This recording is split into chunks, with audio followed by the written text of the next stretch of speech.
This conference will now be recorded. All right, good afternoon, everyone. This is Brian Davis reporting live from a parking lot outside of our night hearing meeting location tonight. So no camera for me right now, but good afternoon. Welcome to today's edition of the APA Sponsor Spotlight Series. Today is our second presentation in the series. It's titled Legalizing the Cov with the Neighborhood Development Code. It's presented by Kendig Keast Collaborative. Just a reminder that this APA Kentucky Sponsor Spotlight Series is a series of online continuing education opportunities during October, which is National Community Planning Month. This series will provide a look at some projects and planning topics of planning professionals and officials across the state. We hope you're able to join us for more of these, including our next session, which will be on Tuesday, October 20th at 3 Eastern, 2 Central. These sessions are CM certified and available for credit through the My APA section of planning.org. And I will post that session number in the chat function here in a little bit. I've got to look it up. We will get that to you. A couple of ground rules for the meeting. One, keep your microphone muted unless you are asking a question.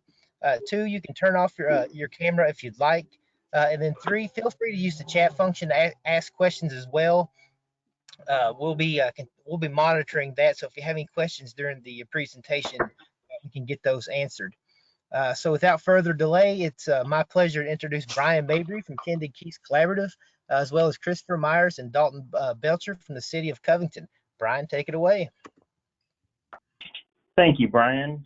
Good afternoon to everybody calling in. Thanks for taking a moment to talk with us about this project. This is a project that I've been working on with very, very closely with a huge amount of help from city staff. And two of those staff members are joining on this presentation. Dalton Belcher, who is the Zoning and Development Specialist, aka the Zoning Administrator for Covington. And in addition to myself, Christopher Myers, who is the Historic Preservation and Planning Specialist for the city. I'm with Kendig Keast Collaborative, as Brian said. I'm in the Louisville area office, and we're glad to be with you today. So I'm going to turn it over to Christopher, who's going to give a quick kind of introduction and historic background for Covington, give you a lay of the land, and I'm going to talk about the actual project itself, and then finally Dalton is going to give some kind of implementation tips and thoughts on this project. So Christopher, you're up. Great. Good afternoon, everyone. My name is Christopher Myers. On the screen, you can see Covington, Kentucky. We are located at the northernmost point of Kentucky, founded in 1815, situated right along the Ohio River and Licking Rivers, and we're just south of our largest suburb, Cincinnati, Ohio. Next slide, please. So Covington is a pretty good case study of the urban-rural transect. Our seahorse shape is actually spanning several decades of annexation, different parts of this county, where we've got our urban core right along the river.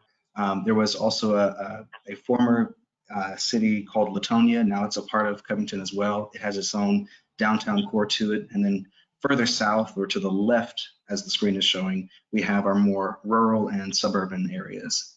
Next slide, please. So Covington has 19 distinct neighborhoods and almost every imaginable type of development pattern found in that transect. And one type of code just doesn't seem to work for such a diverse community. Our current zoning ordinance works well for these parts of Covington that are auto-oriented, suburban in nature, and have a very regular pattern to them. Next slide, please.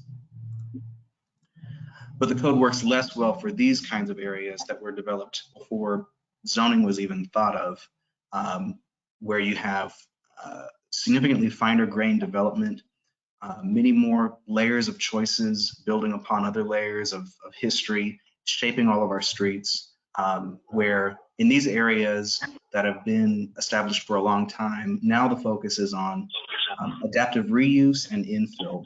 And so our current code doesn't address that very sufficiently.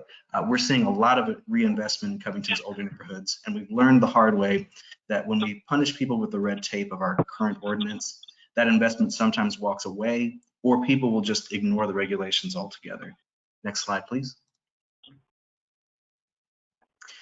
So our current ordinance was adopted in 2006, and for 8 years leading up to 2006, the city and countless stakeholders were involved in all kinds of committees, subcommittees, all of the jargon we can kind of throw out there to try to please everyone and create a new code. And you know, as some folks in our city would say, we got what we deserved. So 8 years of 2006, we have endless combinations of zoning districts. So in our current ordinance, if anyone takes a look today, you'll see that we kind of break down our zoning districts in 3 different categories. The first portion is the type of zone. You've got rural, you've got commercial, you've got industrial, and those are broken out into about 20 categories. The middle portion is based on the intensity. So you have anywhere from 1 to 7, and that has to do largely with heights. And then the third portion is based on character type. We had 3 types, P for pedestrian, A for auto, and M for mixed use, although that was kind of misnamed. So we've got 20 times 7 times 3, so a factorial of different zoning classifications. And it gets really easy to see how all of those layers come together to make it confusing, not only for the public to understand, but for staff to administer, for us to set a clear expectation of what we want as far as development goes in our city. And so since 2006, we have countless Band-Aid fixes on this ordinance to try to shoehorn it into all of these different historic neighborhoods that were developed before zoning was created. And it's become a mess. Next slide, please. So our current regulations and processes are far from transparent, and we've went through great lengths to try to fix this problem with the Neighborhood Development Code. And with so many twists and turns, property owners have a tough time understanding what's expected of them. Next slide, please. And our code is also full of gotchas that just frustrate neighbors, trip up sensitive investment, and surprise staff. It's a far cry from the business-friendly image we're building on. Next slide. So while our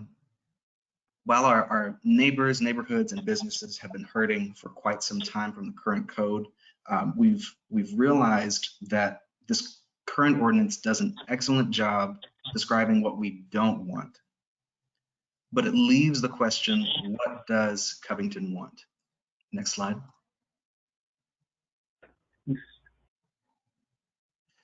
On the left, you've got the 1500 block of Woodburn Avenue near Linden Grove Cemetery. On the right is the 1800 block of Greenup Street in the Austinburg neighborhood. Our current code makes these neighborhoods illegal. If there was some catastrophe that would wipe out blocks of these neighborhoods, our ordinance right now would prohibit this kind of development from being reestablished. And this is what makes Covington Covington. I don't think anyone would argue that these places aren't beautiful or important to our city's character, and yet we have a code that makes this kind of investment illegal, and that has repercussions for financing, for making improvements to a property. There's also other effects of how we with all of the confusing layers in our code.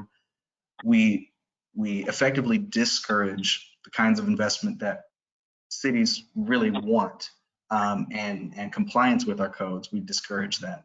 So the Neighborhood Development Code is focused on legalizing these neighborhoods, providing more opportunities for sensitive growth that fits in the character of each of our unique blocks. Next slide. On the left is the 800 block of Willard Street in Mainstrasse. On the right is the 100 block of West Pike Street in downtown.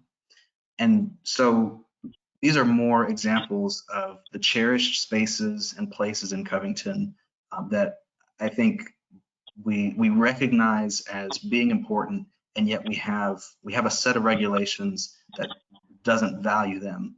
Covington thrives on its strong history of adaptively reusing the investments made hundreds of years ago. And we want to encourage that same spirit of a long-term view by providing more of those opportunities. And so that's really where the main shift between our current ordinance versus the upcoming neighborhood development code is taking us. And with that, I'll pass it back to Brian. Thank you, Christopher.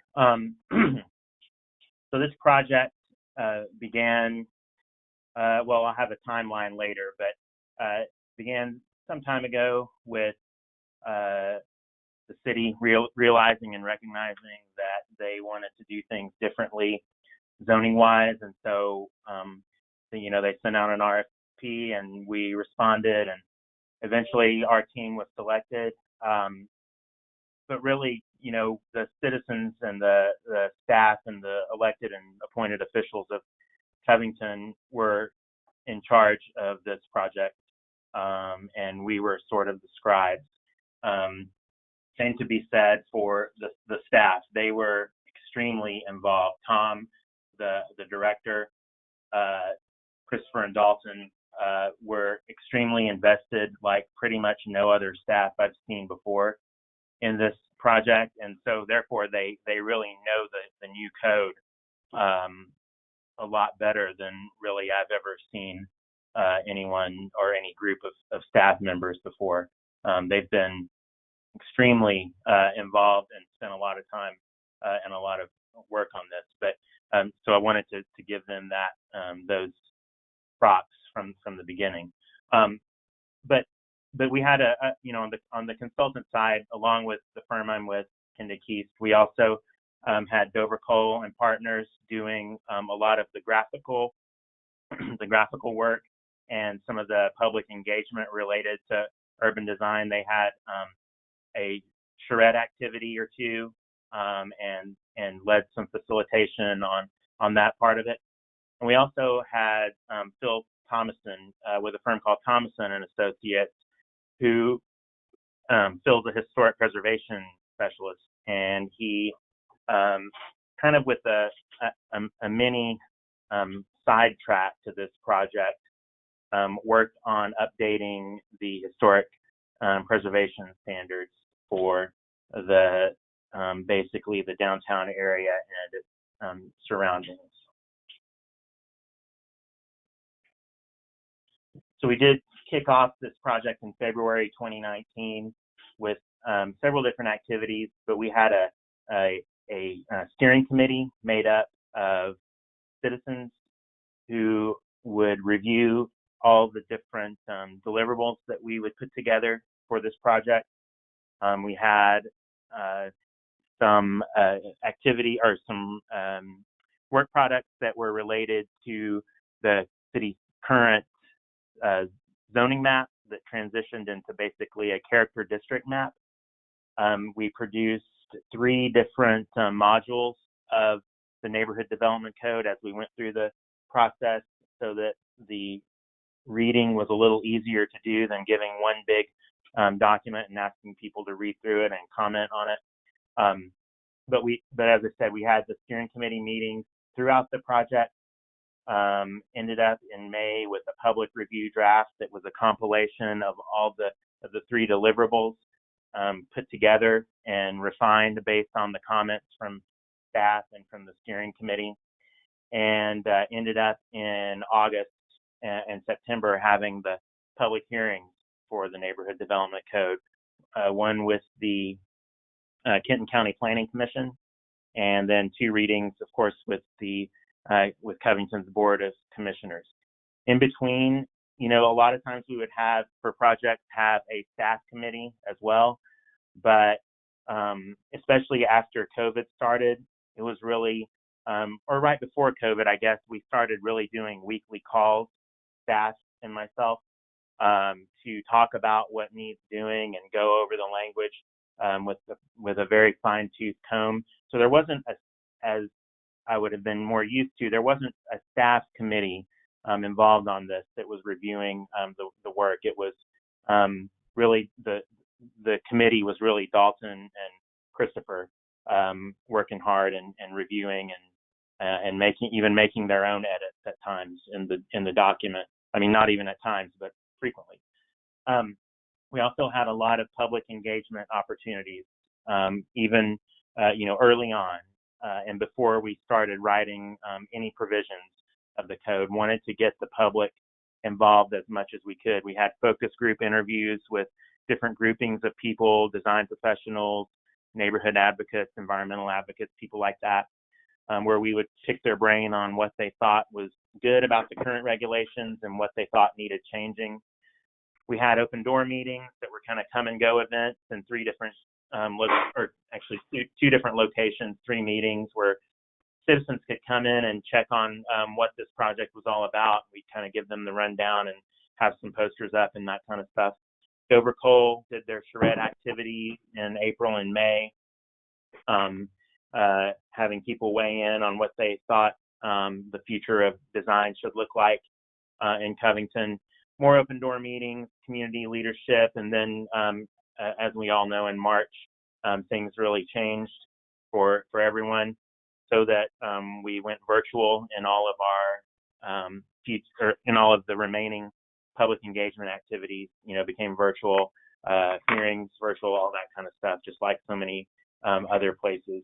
But the point is just that we were really trying to engage the public and really craft this document so that it reflected their attitudes and opinions. There are 5 really basic overall points to this document for what it was trying to accomplish. Legalizing Covington so that people can keep making and doing and developing the way that Covington had in the past, that it wasn't able to do any longer. Making sure Covington's vibrancy and cherished areas were protected and able to be made better. Having just clear standards and showing what the city wanted.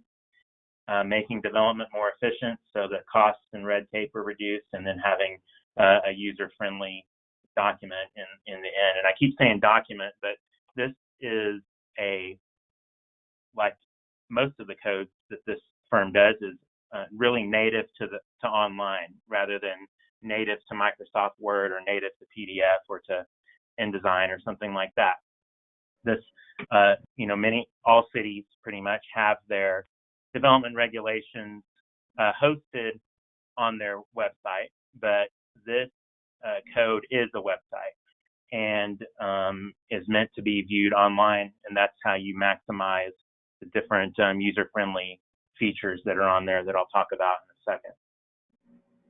So for legalizing Covington, you really have to assume infill for the north half of the city, and the current regulations that will soon be the previous regulations, because this becomes effective in 2 days really, I guess, October 15th.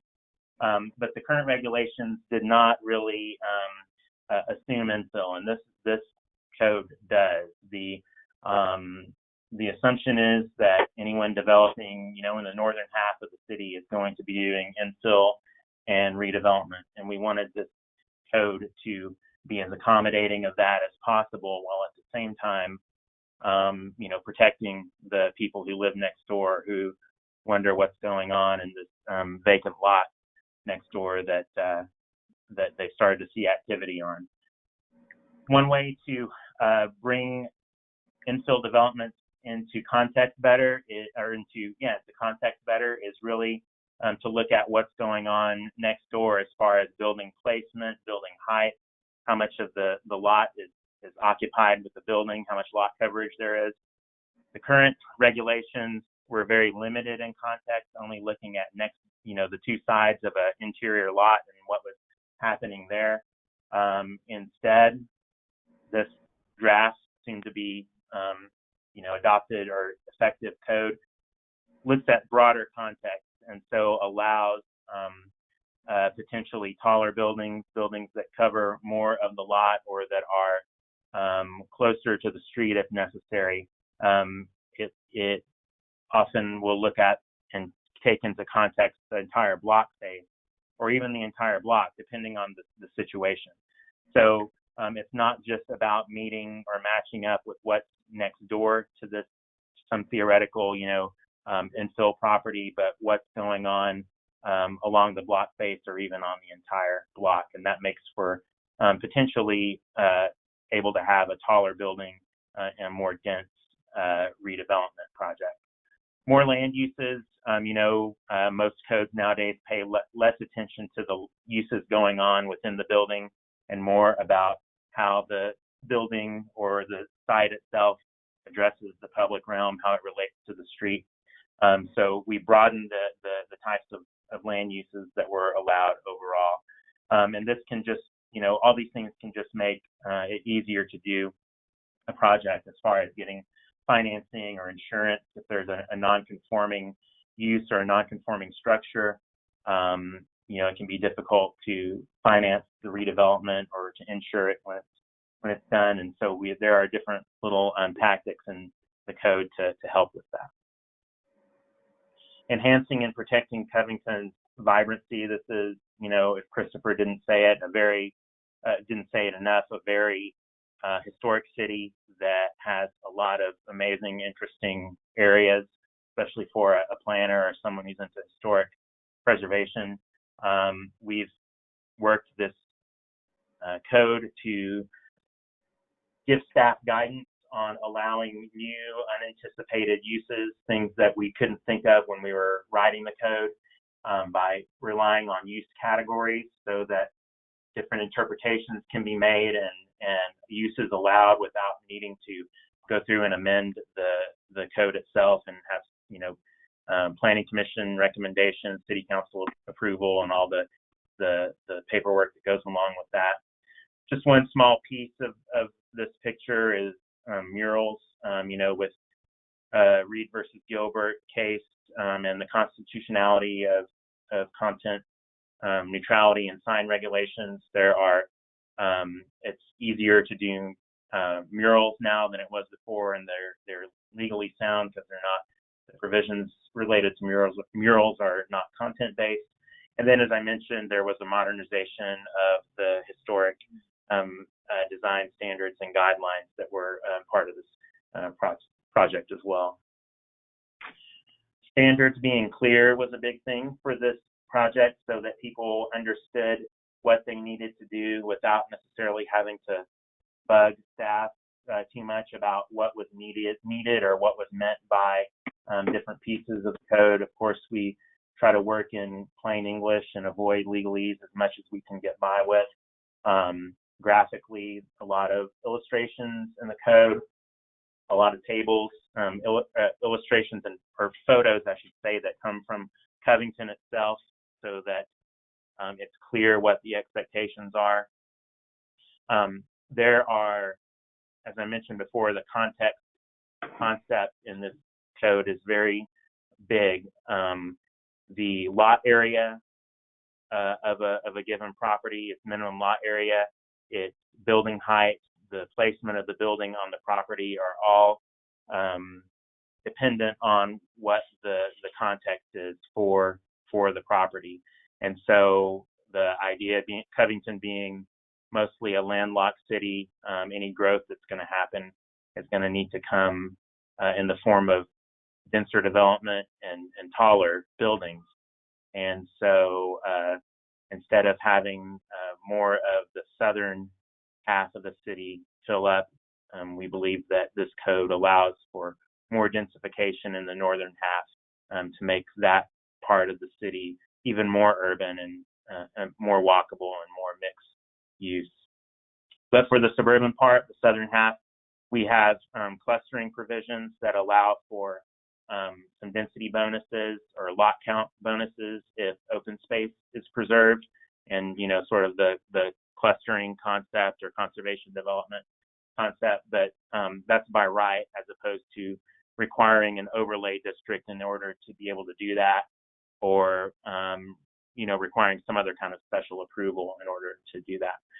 Dover Cole worked really hard to calibrate the standards related to building types and frontage types. Frontage types being, the basically kind of the doorway of the building with different types of frontages allowed, stoops, porches, shop fronts, which are on the current or the graphic that you see on the screen now. Those were all written and again calibrated so that they align with what you currently see in the historic parts of Covington. Cutting development costs and land and red tape was a big thing. Tom West, planning director, is also the economic development director, and so he's got a mind for these kind of things. Christopher mentioned all the different combinations of zoning districts you could have in the old code, where there would be, the zoning district and its intensity level and its the degree that it's pedestrian oriented. All those three combinations, you could have a C1 dash, A-3 or something like that as the zoning district for one property, and that can be very confusing for the planning staff, let alone a property owner. And so we've flattened out the district into really, remember the exact number, 8 or 9 districts that really do the lifting, heavy lifting that those previous combinations of different districts and sub-districts would have done. There was also a consolidation of two groups, the Board of Adjustment and the Urban Design and Historic Preservation Committee, consolidated into one board with the acronym of board, probably the most clever thing to come out of this project, which staff thought of. Dalton has a little more about that, but just again, in line with cutting costs and being more efficient, that was one big part of that. Staff has a lot more administrative authority than they did before.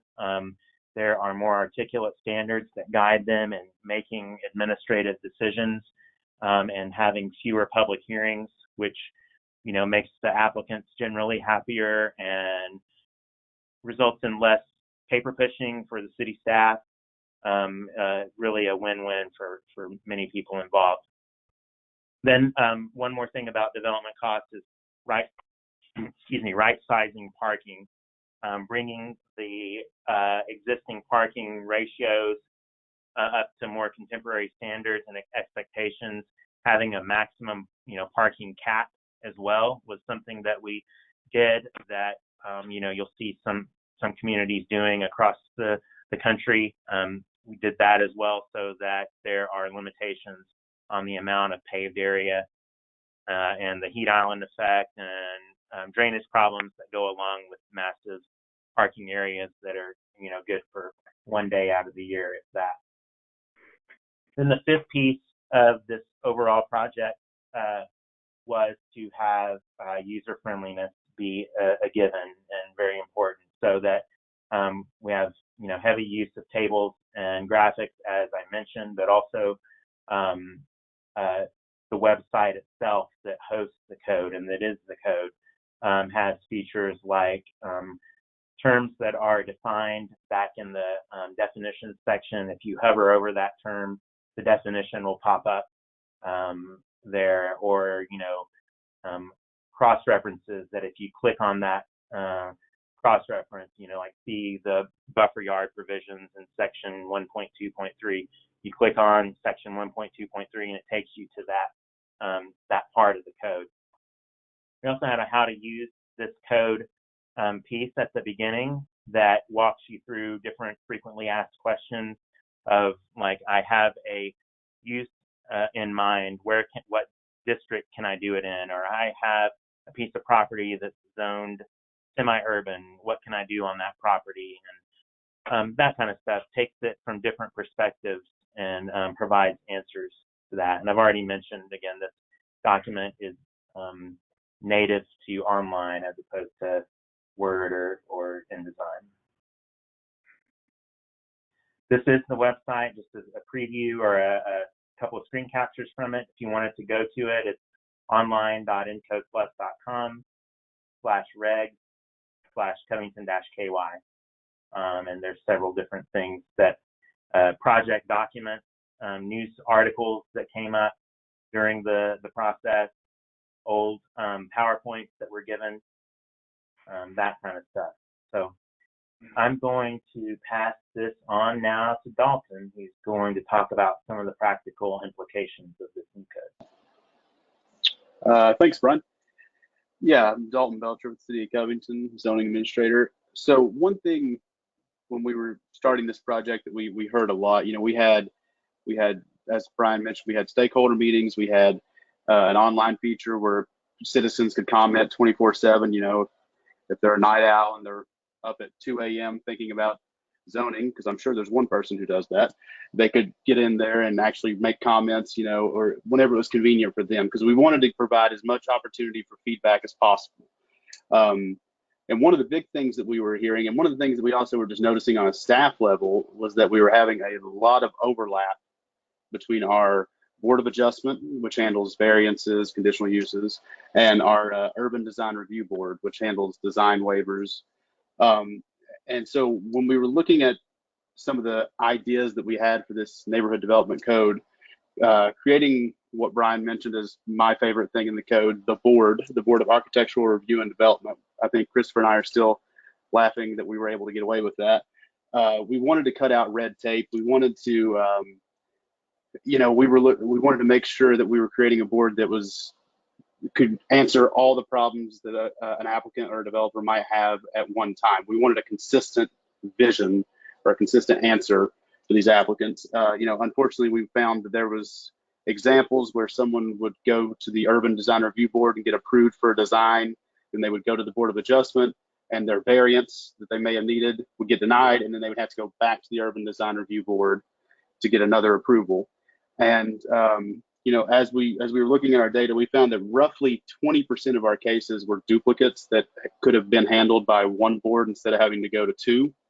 And that's one thing that we certainly didn't want to just make it easy for everybody to do whatever they wanted, but we were finding that we were giving this impression that Covington was becoming hard to do business with, and that's not what we wanted. We wanted to be a place that encourages development.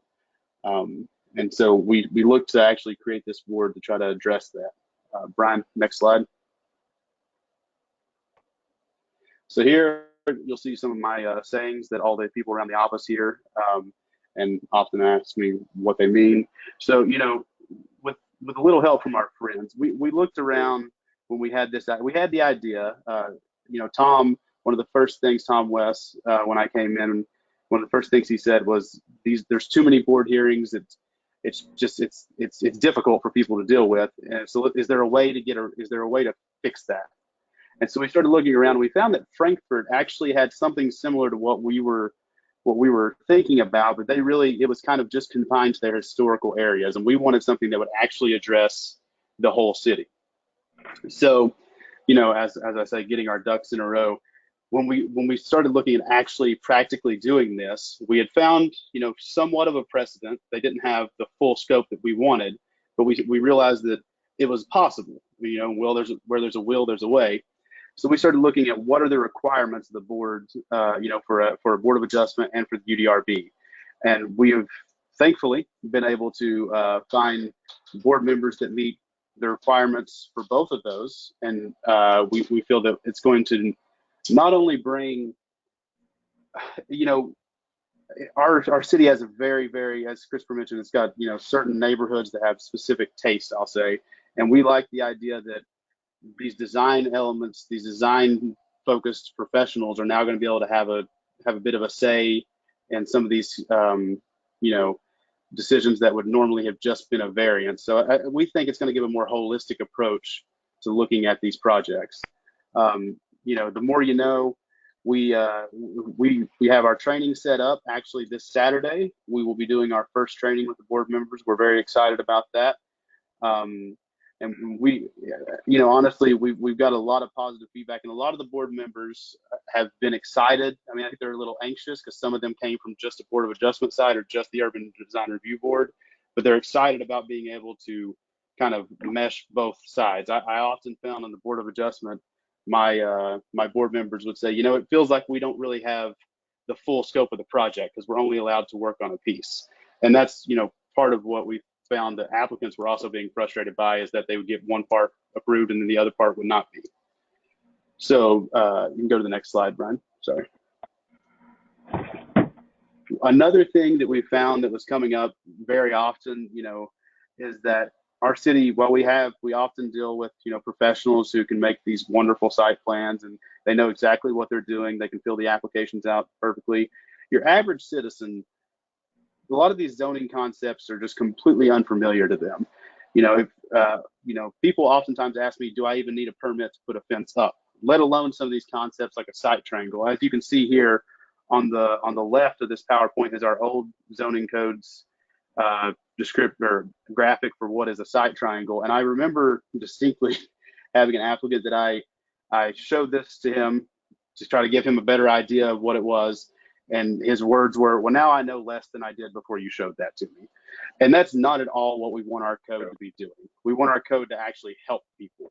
So we found that we wanted to update our graphics, and we believe that this one on the right, which is what is in our NDC currently, and will be the new graphic, gives a better representation of some of these concepts that are just a little bit foreign to people. And we hope that it's going to make it a more user-friendly document. We don't want this to be a document that requires you to have background in zoning to understand what's going on.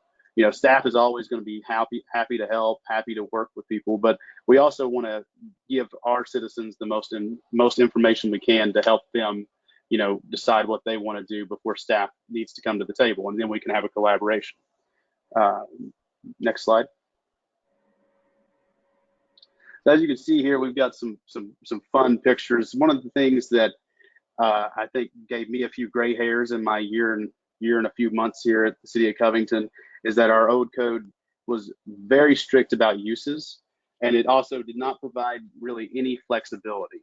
And one thing that I hear a lot, Christopher has heard a lot in our department, is that Covington is a quirky area.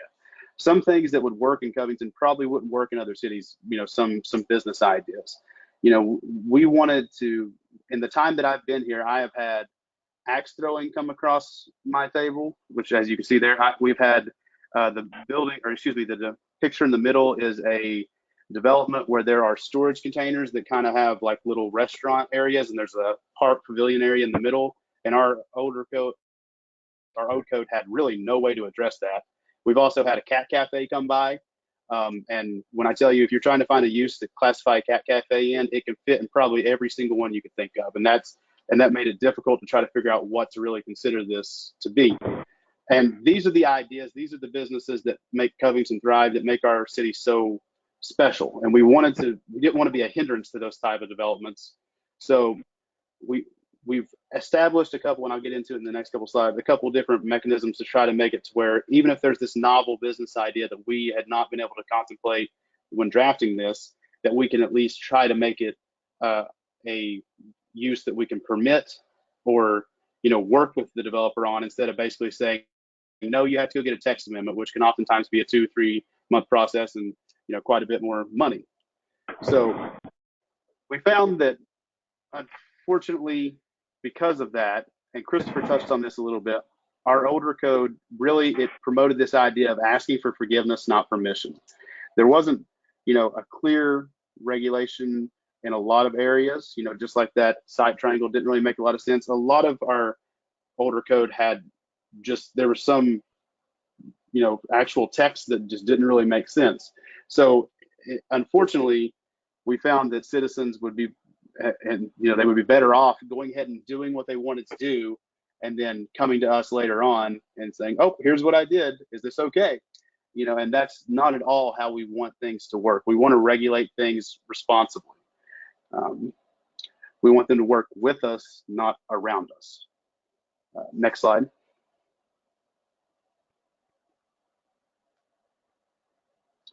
Okay, now these might be a little hard to see. I don't know if everybody needs glasses like I do, but I can tell you essentially what this is, and this is touching on what I was talking about before. These are actual pages from the NDC. We were wanting to have, Brian mentioned this, more administrative flexibility and to encourage this entrepreneurship. So we have, our new and unlisted uses section. which it allows the zoning administrator to say, this maybe isn't something we've contemplated, this novel business idea, but it sort of is similar to this, and so we can group it in this same use group, and it can be a permitted use because it has enough of the same qualities. We've also addressed some things like accessory dwelling units. Our older code had nothing on those. Short-term rentals, we had nothing on that. Our goal really was to not punish innovation. Unfortunately, there's been times when people have come to us with ideas and uses that, even just myself, I would say I'd be excited to go to that business or, to go see what's happening there. But our older code did not allow those, and it became more so this idea that we are difficult to work with, which is not what we want, as I mentioned earlier. So next slide. Brian mentioned this a little bit, so I won't dwell on this idea of parking being an issue, but in our stakeholder meetings, we found that oftentimes people were kind of put out with the idea of these large minimum parking requirements. One thing that we wanted to do was we wanted to give give people more options. As noted here, this is a list of the different problems that came up in our interviews and our feedback from the community. Citizens wanted us to, have maximum parking ratios, and then also reduce the minimum parking ratio so there wasn't so much required parking. There was also a want for us to allow more pervious parking materials. And Brian, if you can go to the next slide.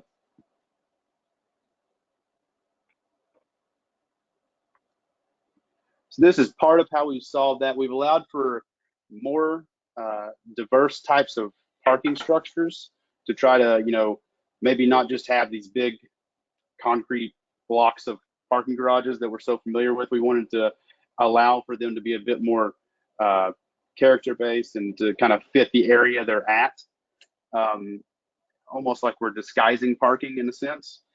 We've also allowed for pervious concrete to be approvable, upon review by the city engineer. And Brian, the next slide. One thing we've also added is there are some areas where we don't even have a minimum parking ratio, and there's also, like a hard cap maximum. So one thing, the NDC, we're aware it's not going to be a perfect document, but our goal from the start was to be, first, more user friendly. Second was to cut out some of this red tape, and third was just to try to address some of the needs that every citizen has. Whether you're a large scale, real estate developer, or whether you're, your next door neighbor trying to put in a shed in your backyard. Unfortunately, our older code made all of that difficult, and that's not what we wanted. So we hope with what we've drafted, we've at least provided some mechanisms to make development and just dealing with the city in general easier. And that is all I have.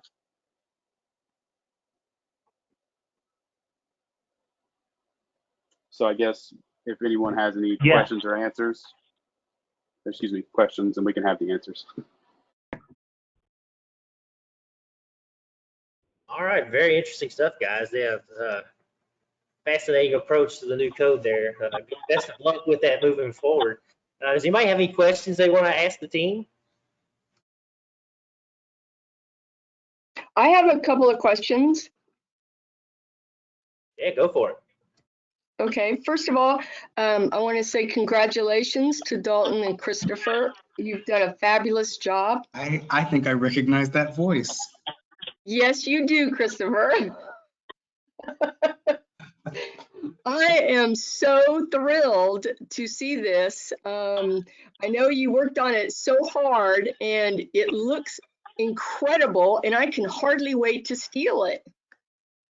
Well, that's always how it works, right? But I would be very much interested in hearing how you engaged your elected officials, and if they were intimately involved, or were they a bit standoffish?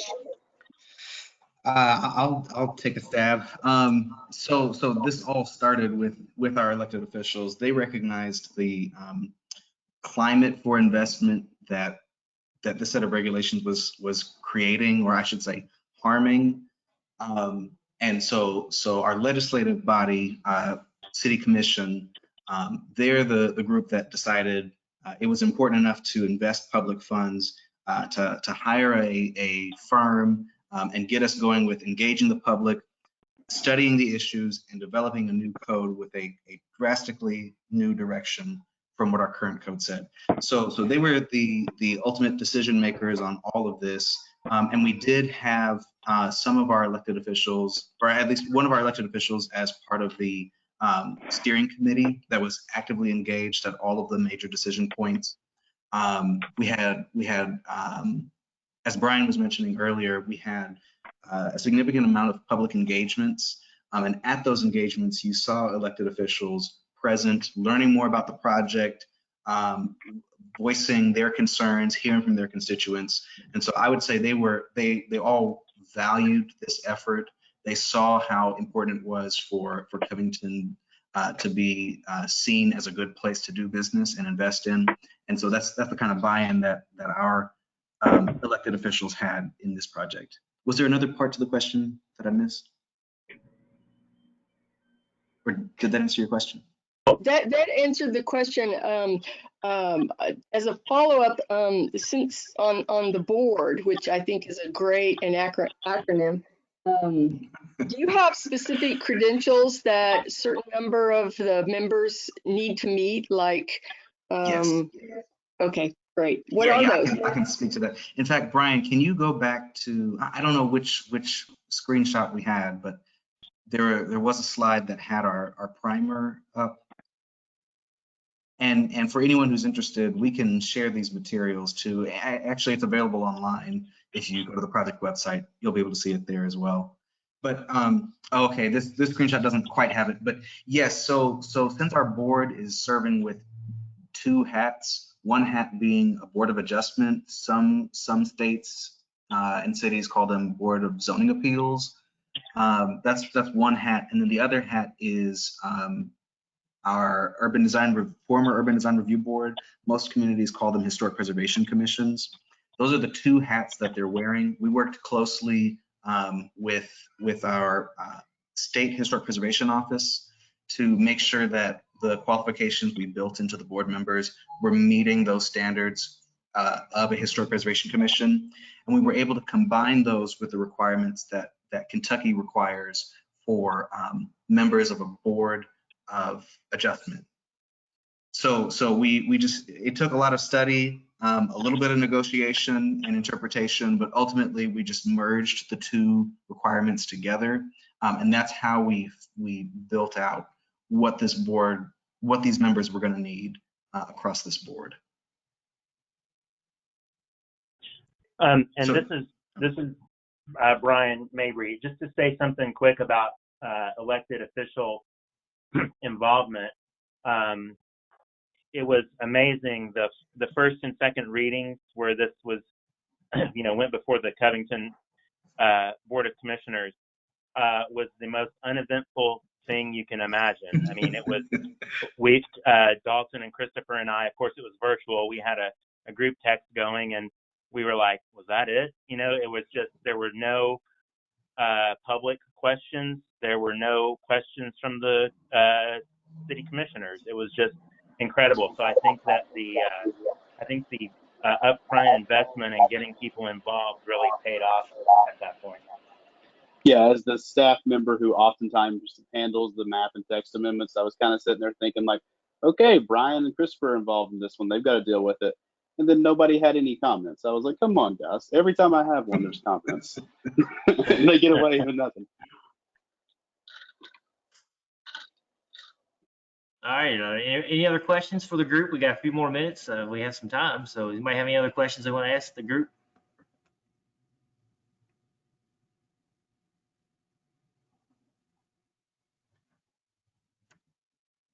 Going once, going twice. All right, well, if not, thank you to Kendig Keast Collaborative for their sponsorship of APA Kentucky, and to Brian, Christopher, and Dalton for today's session. Again, this is CM certified, so be sure to go into myAPA at planning.org and claim your credit. I did post the session number over in the chat, so be sure to check that out. Or if you didn't get it, you can just shoot us an email, and we will get that information to you.